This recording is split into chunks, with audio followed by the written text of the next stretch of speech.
Kasama habang tumitingin sa sunset, o walang kakwentuhan, walang partner. Other worries of old age include childlessness. Paano na pagtanda, walang anak na gagabay, walang anak na titingin, etc., etc. Caregiverlessness. Kaya nga ngayon, nagkaroon na ng tunay na industriya at profesyon na caregiving dahil dumadami talaga ang dapat na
alagaan. Nung araw wala namang ganun eh. Pero kita ninyo dahil may pangangailangan na imbento natin yung profesyon. People adjust. Another worry of old age is comfortlessness. Baka hindi guminhawa, baka mahirapan, or comfort giverlessness. Baka wala akong comfort giver. Tulad nga ng partner o anak o professional person that I can pay to take care of me. Another very real worry of old age is weakness at very old age. Baka humina na ako, baka hindi ako makapaglakad mag-isa, baka lumabo ang aking paningin, baka hindi ko makayang alagaan ang sarili ko. And most fears are about poverty. Baka hindi ako magkaroon ng sapat na pera para makabili ng gamot, makabayad ng nurse, makapagpa-hospital, etc., etc. But what does God say about old age? All throughout the scriptures, you will find verses whose central theme is this: don't worry about old age. Huwag mag-alala. Napakaraming turo, diretsahan man o hindi, oblique man o diretso, pero yun pa rin ang makukuha nating katuruan. In other words, don't be compelled to get married, to have children, to save too much just for old age use. In other words, get married if you're in love and you want to get married. Have children because you want to raise children, not only because you want to have children around you when you grow old. Don't always save too much just for old age to the point that you forget enjoying your life now. Now, why not be compelled to do all this? Bakit hindi kailangan pilitin ang sarili magkaasawa para sa pagtanda ay may kasama at para magkaanak? Because having a spouse does not guarantee having children. Kung mag-aasawa kayo, mga kapatid, doon sa mga wala pang asawa, para lang magkaanak, paano kung hindi kayo magkaanak? Anong gagawin nyo? Maghihiwalay kayo? Tatalikuran nyo inyong asawa para magkaanak kayo sa iba? Hindi nag-aasawa ang tao para magkaanak. Nag-aasawa ka dahil meron kang iniibig at gusto mo siyang makasama bilang partner sa buhay. Bonus na lang kung nagkaroon kayo ng anak. And usually, nagkakaroon, pero meron mga unusual cases na hindi nagkakaroon. So kung ang inyong dahilan para lang mag-asawa ay magkaanak, paano nga hindi kayo magkaanak? Hindi naman lahat ng nagkaasawa nagkakaanak eh. There are no guarantees na kung mag-asawa ka ay magkakaanak ka na nga. 2 Samuel 6:23, Michal, daughter of Saul, had no children to the day of her death. At hindi lang si Michal, maraming ganon, babae man o lalaki, na talagang hindi ukol na magkaroon ng anak. So kung senior o single ka, and you are unmarried, stop being regretful. Dahil marami rin namang nagkakaasawa, hindi rin nagkakaanak. Why not be compelled to get married? Para lang may kasama sa buhay? Because having a spouse does not guarantee having a companion all your life. Ba't ka mag-aasawa? Para meron akong kasama lagi. O hindi na totoo yan Hindi na garantiya na kung nag-asawa ka ay may kasama ka nga sa pagtanda. One, kasi merong maagang nababalo. Meron nga after honeymoon, nabalo na. Luke 2:36-37. There was also a prophet, Anna, the daughter of Phanuel, of the tribe of Asher. She was very old. She had lived with her husband 7 years after her marriage, and then was a widow until she was 84. Imagine, kung nag-asawa ka para may kasama ka pagtanda, 7 taon lang nagsama, naging balo na. O kaya, hindi ka man naging balo, pero pinagtaksalian ka naman, iniwan ka ng asawa mo, wala ka pa rin kasama. O may asawa ka nga sa turing, pero sa aktual na buhay niya naman, para kang nag-iisa rin. Parang wala kang partner. So stop fretting about being single. Because having a spouse is not always the great blessing that people think it could be. Narinig sa elevator, may 3 magkakaibigang lalaki, sabi ni kaibigan 1 doon sa 2 and 3, alam niyo, naiingit ako sa inyo, hanggang ngayon wala pa kayong mga asawa. Ako nagkaasawa, ganun lang pala. Dapat hindi na lang. May mga ganun, pati mga babae. Pero meron naman siyempre mga masasaya, happily married, kanya-kanya ng palad. Ngayon, kung mag-aasawa kayo, para lang kayo magkaanak, para sa pagtanda nyo may kasama kayo, hindi na rin ganyan. Having children does not guarantee having companions at old age. Lalo ngayon, uso yung pag-abroad, uso yung paninirahan sa ibang bansa. Isa nga, 5 anak mo, wala lahat Darating na lang sa burol. O kung ikaw ay nakaratay. Pero pag nadalaw ka, habang nakaratay ka, huwag mo nang asahan darating pa sa burol. Sayang ang miles. Mahal ang pasahe, o kaya hindi papayagan sa trabaho na mag-leave ng sunod-sunod. Hindi lahat ng nagkakaanak ay may kasama pagtanda. Kasi marami rin namang napapalayo ang tirahan pag nag-asawa at bumukod na. Genesis 2:24, nagbigay na nga ng pahimakas. A man leaves his father and mother and is united to his wife. Siyempre, hindi naman napaka-physical ng tunay na ibig sabihin itong Genesis na to, na iiwan mo magulang mo kahit nag-iisa, kahit may sakit. Ang ibig sabihin lang, psychologically, spiritually, may iba ka na ang partner, yung asawa mo na, hindi yung magulang mo, kasi yung mga magulang mo sila yung mag-partner. Pero nangyayari rin physically na talaga yung mga anak natin, umaalis. May gustong habulin na pangarap. Merong gustong gawin sa buhay. O kaya may anak ka nga, nung nag-asawa, naagaw na ng manugang. Hindi mo na nabalitaan pa ang anak mo. O kaya very sadly, may anak ka nga, gusto mo magkaanak para may kasama ka pagtanda, pero nauna pa sa iyong sumakabilang buhay. Ikaw pa ang naglibing ng anak. O kaya, may anak ka nga, at buhay na buhay, pero hindi mo maapuhap, hindi mo maasahan, para ka ring walang anak. Isa pa, huwag kayong magpipilit ang magkaanak para lang magkaroon ng tagapag-alaga. Because having children does not guarantee having comforters or comfort givers. Hindi ko man nagkakaanak, gumiginhawa. Minsan nga hanggang pagtanda, yung magulang pa ang nagtataguyod sa anak. May mga anak na alagain. Minsan kasi yung kalusugan nila. Sila ay special children nung pinanganak. Aalagaan mo hanggang kamatayan mo na ang pag-aalaga dahil meron silang kalagayang espesyal, kakaiba. O may mga anak naman na ang tanda-tanda na, sa'yo pa nakasandal, sa'yo pa nakaasa, problema pa rin. Ang tanda-tanda mo na, dumadalaw ka pa sa bilibid kasi nakulong pa doon dahil kung ano-ano pa yung ginawa. hindi ko man nagkakaanak ang tao, ibig sabihin giginhawa siya. So huwag nag-aasawa, huwag magkakaroon ng anak dahil lang paghahanda mo sa pagtanda. Paano kung nabigo ka? Dapat nag-aasawa ka dahil gusto mong mahalin ang isang tao all your life. Nagkakaroon ka ng anak dahil gusto mong mag-aruga at pagka naarugaan mo ay pawalan mo para yung buhay niya ay maipangbuhay niya. Hindi itatali mo sa tabi mo para ka lang niya laging intindihin. Deuteronomy 21:18-20.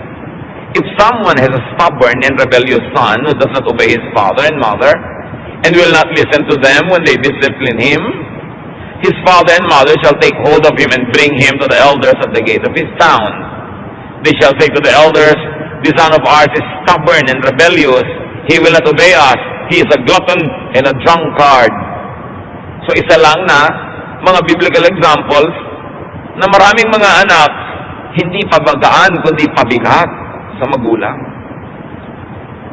Mag-aanak ka dahil handa kang mapabigatan din, hindi yung maiinis kapag yun ang nangyari dahil ang inaasahan mo lang naman pala, kaya ka nagkaroon ng anak para ka guminhawa. Paano nga kung baliktad ang mag-anak? Having a spouse and children does not guarantee enjoyment of security and happiness. Kaya lagi kong idinidiin sa mga gusto mag-asawa. Bakit mo gusto mag-asawa? Para po ako mabuo. Aba, paano kung bawasan ka palalo niya nga papangasawa mo? At hindi ka nabuo, nabawasan pa. Nag-aasawa ka dahil gusto mong magbigay, hindi para gusto mong tumanggap o mabuo. Para kung nagbigay ka, nang nagbigay, hindi ka ma-disappoint, handa ka. At ngayon, kung nabaligtad na ikaw pa'y binibigyan, edi bonus yun, nagpasalamat ka. Pero huwag yun ang asahan mo lagi. Minsan sila pang pinagbubuhatan ng hirap at kapahamakan. May maririnig ka pang isang napakamiserableng ginang na sinasabi sa high school friend niya na tumandang dalaga, "Alam mo, mabuti ka pa kaysa sa akin." Siguro, malungkot ka madalas, pero hindi ka naman miserable. Iba naman yung malungkot, iba yung miserable. Sa pagkakaroon ng mga tagapagmana, anong sabi ni Solomon? Ecclesiastes 2:18-19, "I hated all the things I had toiled for under the sun, because I must leave them to the one who comes after me. And who knows whether that person will be wise or foolish. Yet they will have control over all the fruit of my toil into which I have poured my effort and skill under the sun. This too is meaningless." Maraming anak tong si Solomon. Pero sabi niya, alam nyo, yung naiisip ko kung gaano ako naghirap magpundar. Nagdaramdam ako na isipin kung anong pagwawaldas ang pwedeng gawin ng mga anak kong pamamanahan ko. Meron nga tayong kilala, sikat na tao, nagpalaki ng mga anak sa magandang paraan. Nung matanda na siya, medyo naghirap. Hindi naman todo, mahirap-hirap lang. Pero may bisyo pa yung isang anak. Naghihirap yung ama, nakahiga, nakaratay, may oxygen. Alam niyo yung ginagawa ng anak? Tinatanggal yung oxygen at ibinibenta sa iba. Dahil nagda-drugs. Pagka buhay na buhay ka, hindi ka lang makagalaw, binubunot yung oxygen mo. Di ba? Mabuti pa sana, hindi ka na nagkaanak. Baka yun ang isipin mo. So, hindi lahat ng mga pag-aasawa at pagkakaroon ng anak ay katuparan ng ating mga fantasy sa buhay. Ngayon, marami naman, laging natatakot tumanda. Halos ayaw nang gumastos, ipon ng ipon, pambili ng mga kung ano-anong gamot na ini-imagine niyang kakailanganin niya pagtanda. But no one is guaranteed to live up to old age. Minsan may kausap ka, anong kinakatakot mo pagtanda?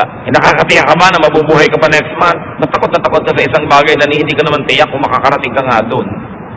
Wala rin namang guarantee na tatanda lahat ng tao. Kaya mga iba natatakot ako, baka magkasakit ako ng kung ano na pagtanda ko. Kung tatanda ka, yun naman ang problemahin mo kung aabot ka ron. Kasi merong mga maagang sumasakabilang buhay. Ecclesiastes 7:16-17, "Do not be over-righteous, neither be over-wise. Why destroy yourself? Do not be over-wicked, and do not be a fool. Why die before your time?" So it is possible that our lifestyle can kill us before our appointed time.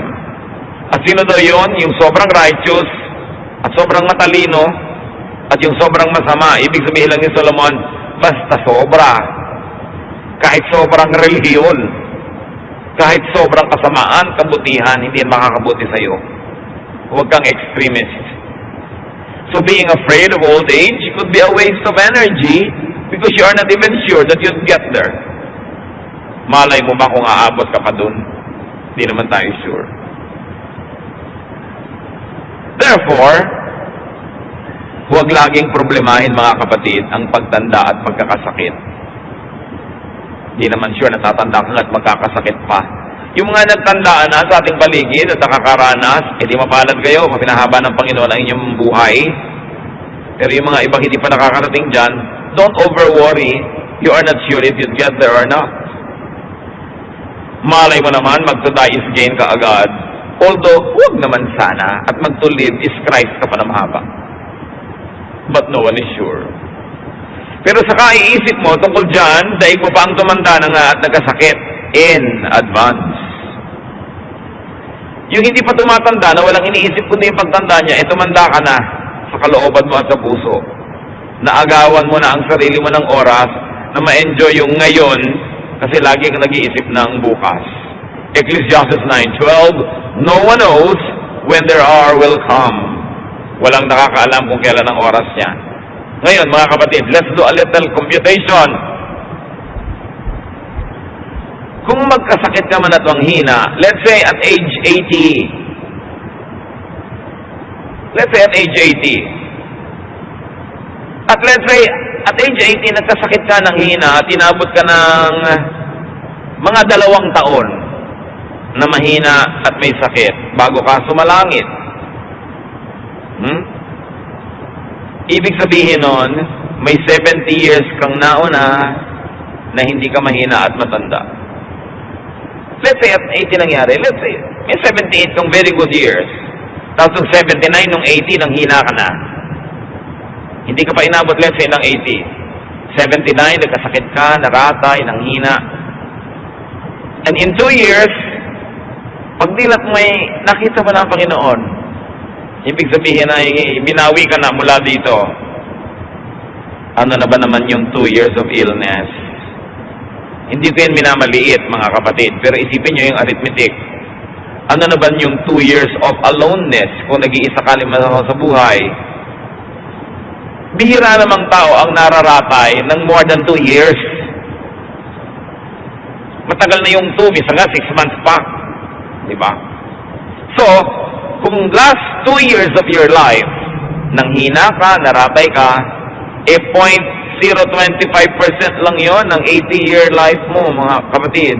Kalahati lang ng 5%. Ang iksi. Ngayon, kung sobrang lubha ng sakit, di ba? Lalo namang iiksi yung paghihirap. Kaya kahit nga malubha kung talaga namang doon pupunta, nagiging blessing pa rin kung titingnan mo positively kasi hindi na nagtagal ang paghihirap. Ngayon, kung hindi naman malubha yung sakit, edi, ang laki ng chance na gumaling ka, blessing pa rin. Kaya malubha ka at kaya hindi. Basta ang tinignan mo ang Panginoon, ang tinignan mo yung blessing doon, gagaan ang yung pakiramdam. So, kung sa last 2 years of your life, and let's say at 80, you already meet the Lord. At 79, you get sick.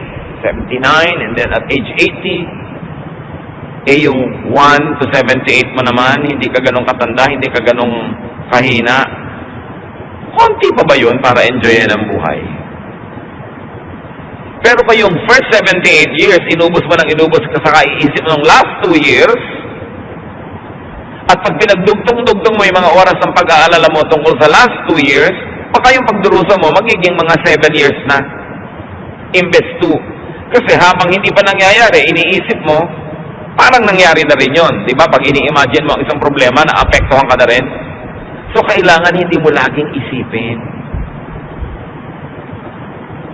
Mas marami ka pang oras sa pag-aabang at pamamroblema in advance kaysa sa actual na oras ng pag-iisa o pagkakasakit. Parang yung mga natatakot lumipad sa eroplano.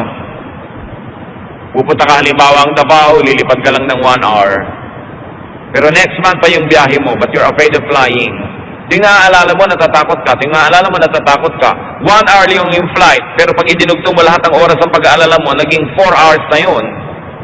So dapat yun ang sinasabi ni Lord, don't worry about tomorrow. Cross the bridge when you get there.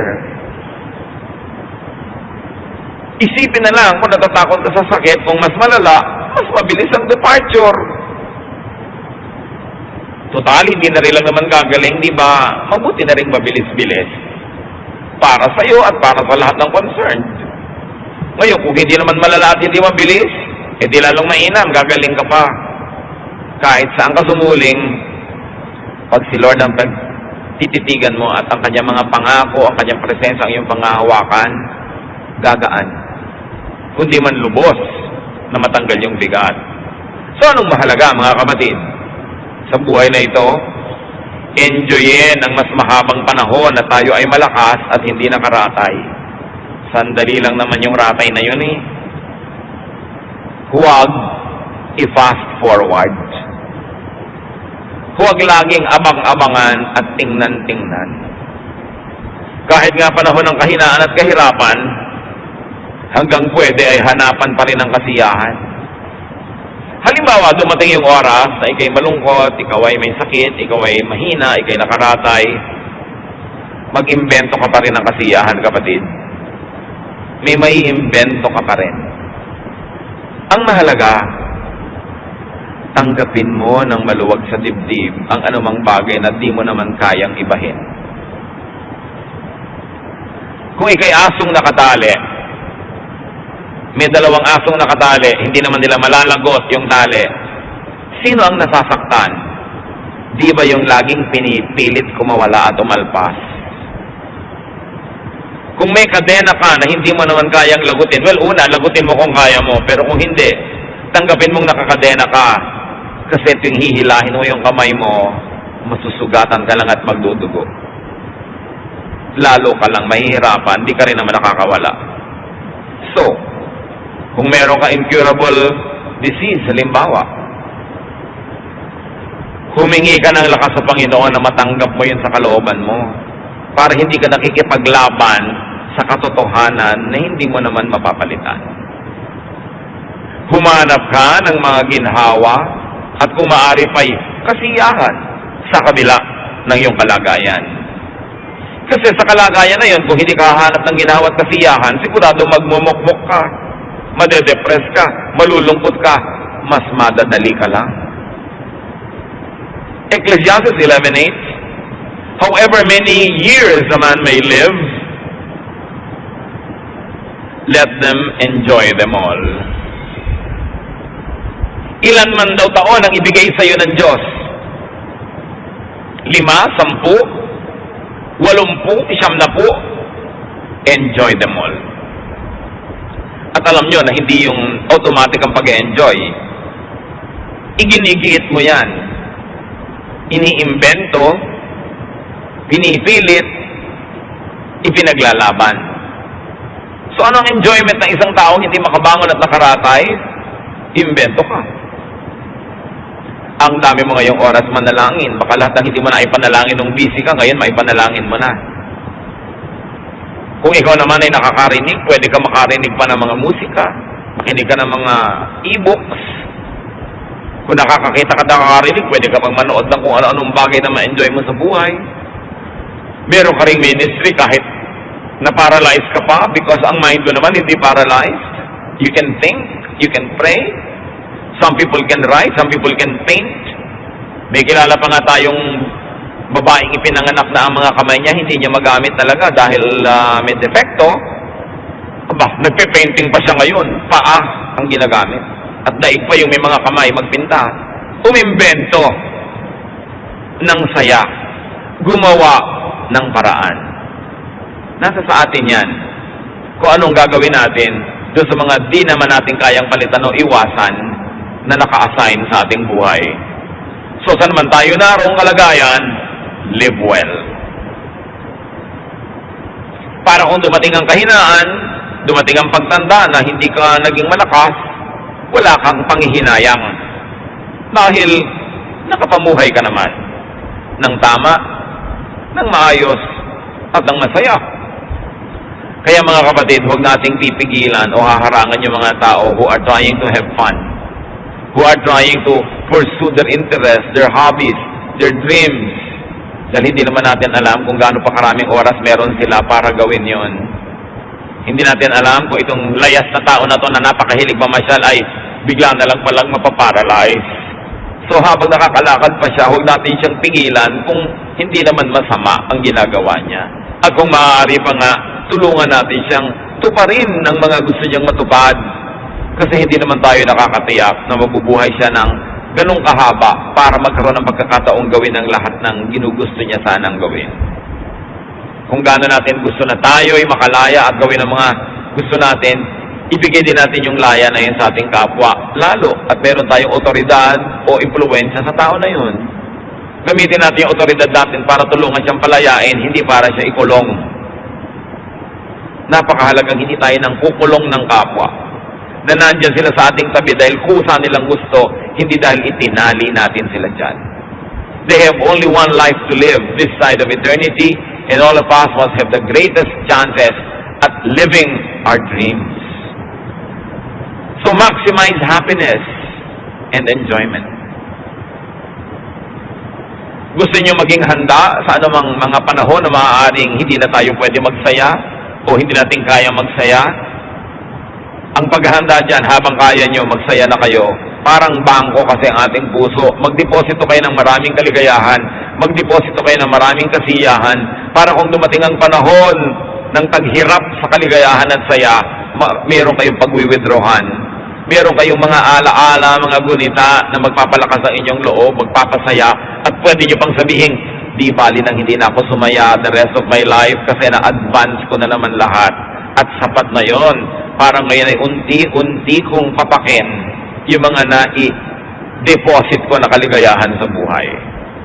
Kaya pag may mga tao nagde-deposit din sa kanilang sariling puso ng kaligayahan, huwag hadlangan kung hindi naman masama ang ginagawa nila. Maximize enjoyment, minimize pain. Huwag tayong umimbento ng lungkot. Huwag tayong magpahaba ng lungkot at drama. Huwag tayong maghinanakit, magalit. Huwag nating lagyan yung puso natin ng napakarami mga pait, hapdi at sakit. Kasi kahit hindi nyo sadyaing gawin yon, meron at merong darating sa buhay nyo na ganon. So kung meron at meron na darating na mga sakit at hirap, kahit ayaw mo, bakit naman tutulungan mo pa yun at dadagdagan mo pati ikaw pa mismo ang maglalagay sa buhay mo ng mga pahirap? Yung mga nagtatanim ng sama ng loob, pwede niya naman patawarin na yan para matigil na eh.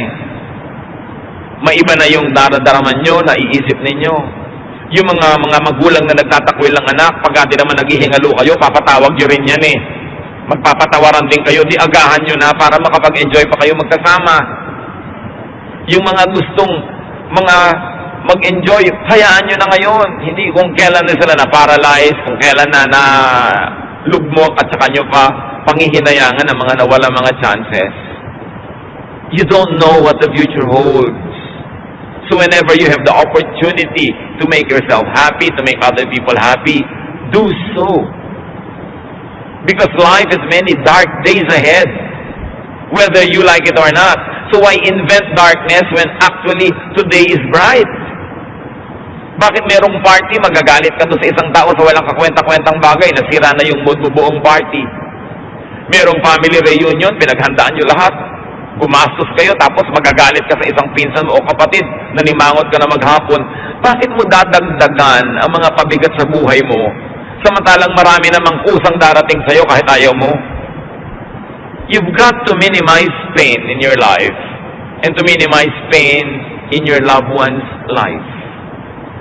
Pag hindi mo minamahal halimbawa yung biyanan mo, alam mo ba na sinasaktan mo yung sarili mong asawa na anak ng biyanan mo? Bakit mo naman patuloy na sasaktan ng isang taong mahal mo at nagmamahal sa'yo? So sabi mo, kasi mahirap mahalin ang biyanan ko. Mas mahirap namang mapuot. Mahirap mapuot Mahirap magalit. Mahirap magmahal. Pareho lang mahirap, di magmahal ka na lang. Pareho lang naman nakakapagod. Nakakapagod tigasan yung leeg at huwag kang tumingin sa isang tao para mo siyang batiin. Nakakapagod ding batiin siya kuminsan, lalo't mataas ang pride mo. Pareho lang nakakapagod yan. Ang gawin mo na lang yung nagpapagaan ng loob. Yung nagpapalaya. Yung nagpapasaya. Kasi hindi mo alam kung kailan ang sunod-sunod at walang katapusang dating ng mga dagok ng buhay. So habang hindi ka dinagdagukan ng buhay, huwag mong dagukan ang sarili mo. At huwag mo rin dagukan ang kapwa mo. Magpahinga. Do the most good. Kung gusto talaga nating paghandaan ng pagtanda, mga hirap ng buhay, you maximize enjoyment, you minimize pain, and do the most good. Do good and enjoy life. Kaya mga matatanda, huwag naman nating tanggalan ng kabataan yung mga bata. Batang maliliit, ayaw mong maglaro, ayaw mong kumilos. Bata nga yan eh. Sandali lang naman siya magiging bata at matagal siyang magiging matanda. So, do not rob children of their childhood. Do not rob young people of their youth. Siyempre, mga maingay magtawanan, mga magagaslaw ko minsan. Ano mo gusto mo kumilos na parang 60 anyos? Darating din naman siya doon kung hahaba buhay niya at doon na siya kikilos at 60 anyos. Ngayon, 16 siya, 17, payagan nyo basta hindi masama. Huwag laging pigilan. Minsan ka lang maging bata. At mga kapatid, sandali ka lang maganda. Sasandali kang mukhang ubas. Alam niyo na yung kasunod, di ba? And then all your life, mukha ka ng champoy. So habang mukhang ubas ka, pag-enjoyin mo yung sarili mo. Kasi mawawala at mawawala yan. Kaya nga yung mga dating ubas na nagiging champoy, tapos gagawa ng paraan para magmukhang bata, nagmumukha namang manikin. Kaya habang bata ka, enjoy life. Basta huwag masama. Dumating mo ng katandaan at kahinaan, super panalo ka pa rin sa bottom line. Why? Kasi mas mahaba ang panahong bata ka at malakas. Sandali ka lang mahina kasi pag sobrang hina ka na, di ba, malapit ka ng sumalangit. Sandali lang yun. Mas matagal yung marami kang pwedeng gawin. Ecclesiastes 2:24, anong sabi ng pinakamatalinong tao na binigyan ng Diyos ng runong? A person can do nothing better than to eat and drink and find satisfaction in their own toil. Naka-emphasize yung own toil, ha? Mag-enjoy ka, magsaya ka sa bunga ng sarili mo pinaghirapan. Hindi sa pinaghirapan ng iba. Pero pag pinaghirapan mo, enjoyin mo. Meron tayong mga kilala, ang dilim-dilim ng bahay sa pagtitipid sa kuryente. Bumili pa daw ng mga bombilya. Ayaw naman mabuksan. Tapos nung mamatay-matay, ang dami palang kayamanang pinag-agaw-agawan ng mga nagmana. Pero siya ang dilim ng buhay niya. At sa Amerika, merong mga matatanda na ang lamig-lamig ng bahay kahit winter, nagtitipid sa heater, may ibabayad naman. Bakit?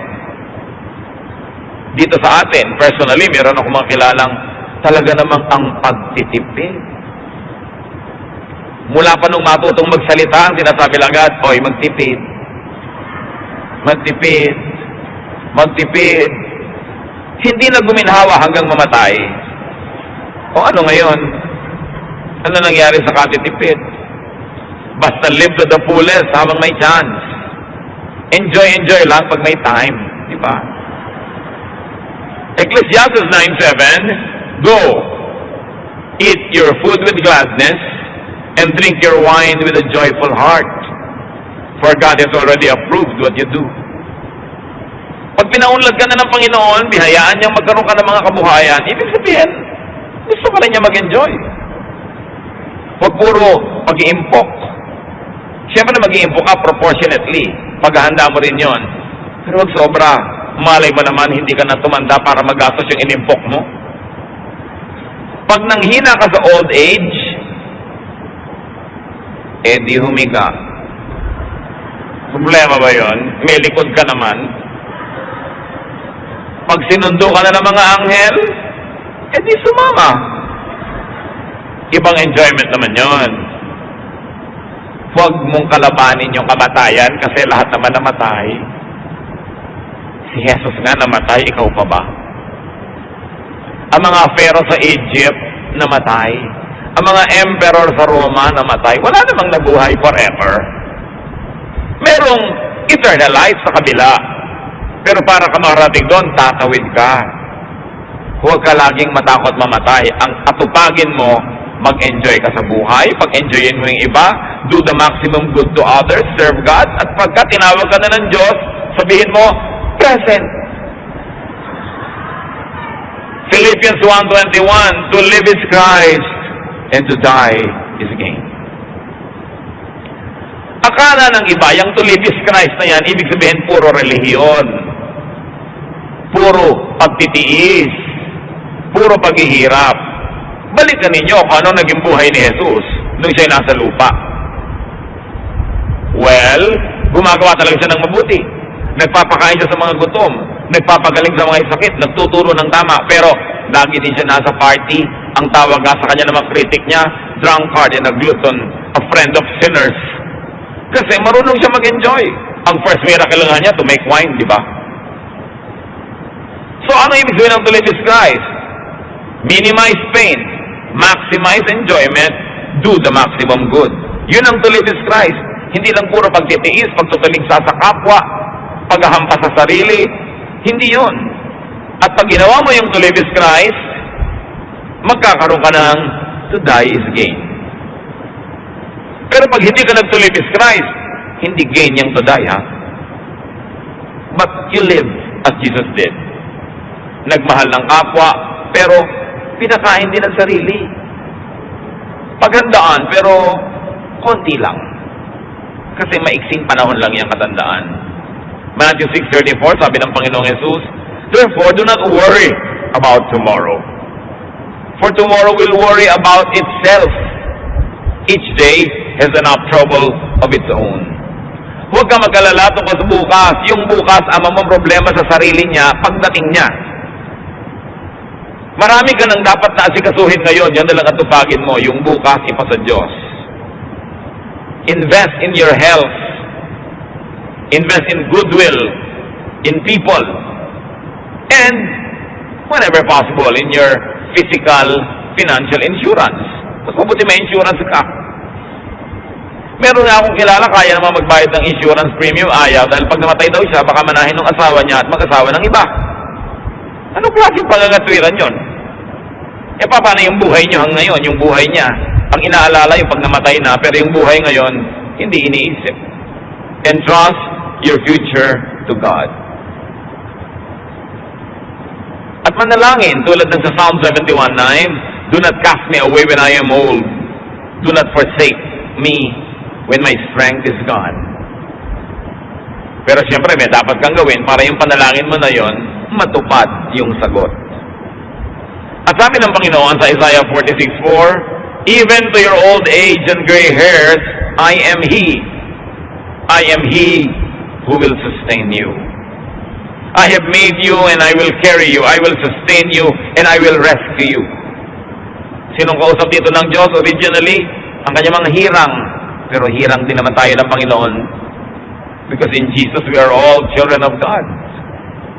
So ang ganito mga pangako ay maaari nating angkinin. Ngayon, mabalik tayo sa usapan ng pag-aasawa. Of course, get married and have children, but if and only if you are up to it. Alam niyo sa mga mathematics, yung mga if na yan, mahalaga lalo kung double F, if and only if you are up to it. Mag-asawa ka only if you're cut out for it, if you're suited to it, if you are destined for it, kung bagay sa'yo. Hindi lahat ng tao bagay mag-asawa. 1 Corinthians 7:36, if anyone feels he ought to marry, he should do as he wants. But actually, Paul continues to say, but you know, I really prefer that you didn't. Sabi niya, pero kung talagang yun ang gusto mo, gawin mo. May mga naman hindi designed for marriage. Tulad ng binabanggit ng Panginoon ng mga eunuch for life sa Matthew 19:12. Jesus speaks, for there are eunuchs who were born that way, and there are eunuchs who have been made eunuchs by others. And there are those who choose to live like eunuchs for the sake of the kingdom of heaven. Ano ba yung mga eunuch nung araw? Mga lalaking bata pa lang ay kinakapon, their testicles are removed, so they don't develop sexually because they are not destined to get married. Usually, male servants of queens, of princesses, of female royalty are eunuchs. Kailangan nila mga eunuch para malakas sa kakapaglingkod sa palasyo, pero hindi banta sa mga kababaihan na nandun sa palasyo. Kaya kailangan silang gawing eunuch, kinakapon. But then, the meaning of eunuch is not only physically that which is sexually undeveloped and cannot copulate with women, because it extends the meaning that there are people who are not made that way. Kaya sabi ni Lord, for there are eunuchs who were born that way. Ipinanganak na silang ganyan na talaga sila, hindi sila nakadestino na mag-asawa. May mga eunuch naman na sabi na naging eunuch lang dahil sa mga nangyari sa kanilang buhay o sa kanilang kaganapan o sa kanilang kapaligiran. At meron naman pinipili nila dahil gusto nilang mag-concentrate sa paglilingkod sa kingdom of heaven. So there are many ways to be a eunuch, pero may mga tinatawag na born that way. From the words of Jesus, they were born that way. Choice naman nila yung iba.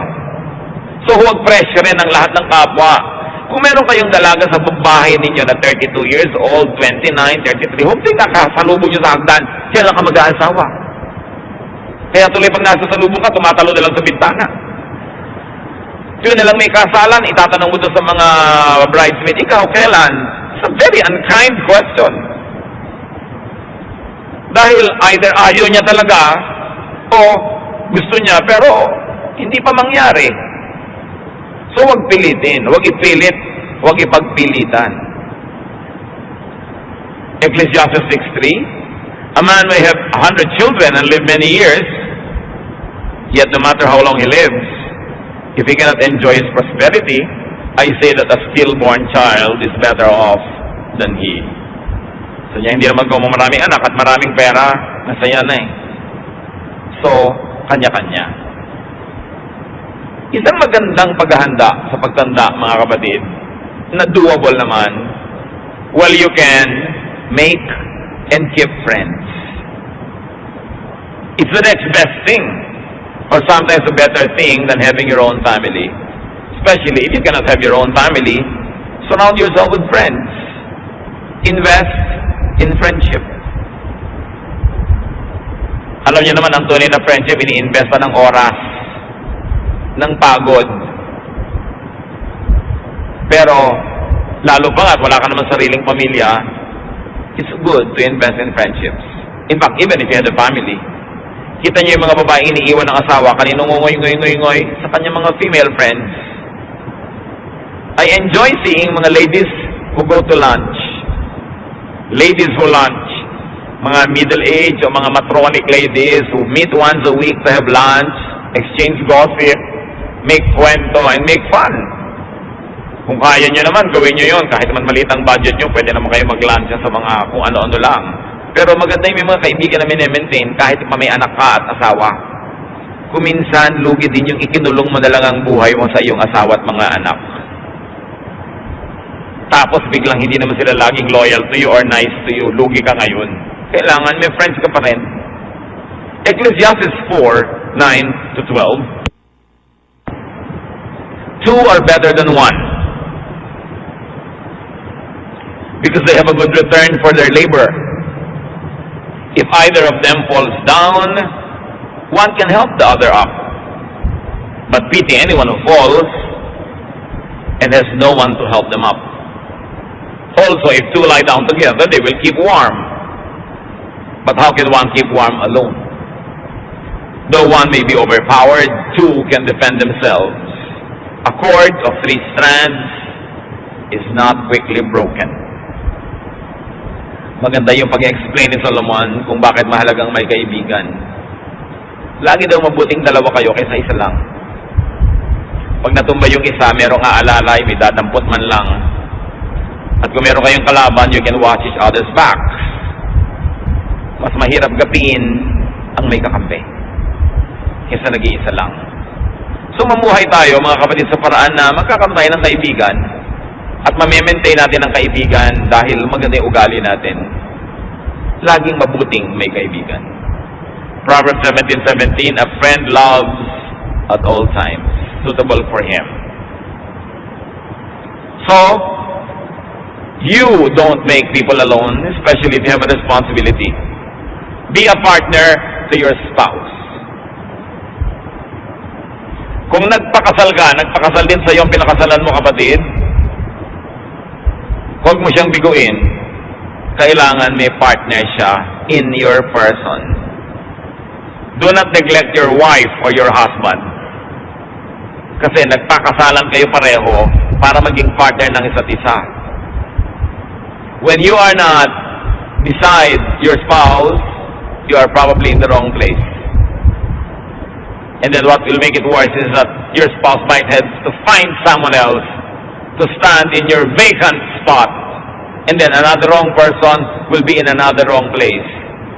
Hindi na matapos-tapos yung mga wrong na ginagawa ng tao. Kaya ayaw mo, kaya hindi, may asawa ka, pananagutan mo yan. Samahan mo siya. Be a child to your parents. Anak ka ng magulang mo. Magpakaanak ka. Alam mo dapat kung kailan ka nandun, lalo't kung ang magulang mo hindi demanding, may laya ka naman, gamitin mo yung laya mo para maging loving and supportive of your parents. Be a helper to those who are alone, or especially who are old, or sick, and weak. Sabi ni Lord, it is not good for man to be alone. Hindi lang yan in the context of marriage. If you are a child of God and you see people who are alone, you provide them with company. That's part of your Christian love. You invite them into your home. You visit them when they are sick. You help them in their needs because it is not good for man to be alone. Kung hindi ka nangangailangan ng damay, ibig sabihin you are sufficient, ikaw naman ang dumamay sa iba. And brothers and sisters, allow people to be together. May mga magulang naman, sila pang hadlang sa married life ng kanilang mga anak. Pinagkaaway yung anak at yung manugang. May ganon. Nag-asawa na yung anak nyo, hayaan nyo silang mag-enjoy sa kanyang marriage. Huwag kayong laging maging issue. Huwag kayong laging pumagitan sa anak nyo at manugang nyo dahil ang partner nyo yung asawa nyo, hindi yung anak nyo. So pag ikinasal na sila, luwagan, ibigay dun sa asawa. Huwag ipagkait. Kailangan payagan nyo silang mag-enjoy together dahil minsan din lang silang mabuhay. At hanggat hindi masama ang ginagawa ng mga tao, ipagbunyin ninyo kung may nagmamahalan, kung may magkaibigan, kung may magka-partner, basta hindi masama. Ipagsayan nyo that there are two less lonely people in the world. Hindi naiinggit ka, nagagalit ka, wala kang gusto kundi paghiwalayin sila. Help others not to be so alone. Especially your parents, your elders, your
relatives, your friends.